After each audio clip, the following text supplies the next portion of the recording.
Today, take a close look at this welding joint. In this single frame, you can clearly see the difference between poor welding technique and professional quality welding.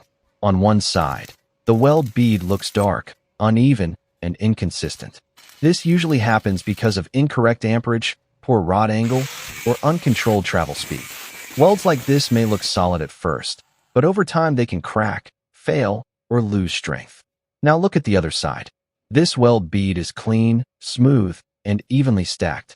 The ripple pattern is consistent, which tells us the heat input, rod angle, and hand movement were all under control. So what makes the difference? First, proper amperage. Too much heat burns the metal and ruins the bead.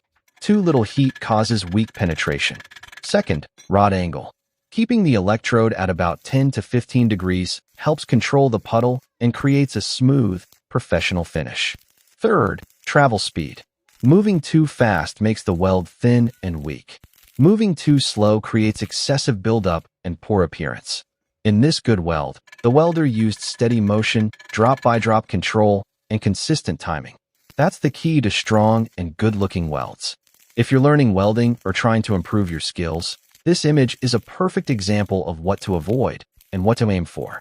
Remember, correct settings, proper angle, controlled speed, and patience. Master these basics, and your welds will not only be strong, but also professional.